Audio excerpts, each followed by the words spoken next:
लेना पुराने पुल के किनारे पर खड़ी थी, समंदर के पुरसुकून पानियों में गुरूब का मंजर देख रही थी।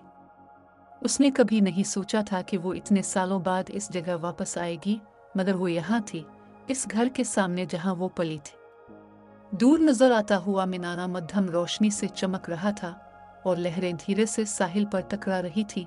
इसके हाथ थोड़े कांप रहे थे जब इसने अपनी जेब से एक छोटी सी पुरानी चाबी निकाली।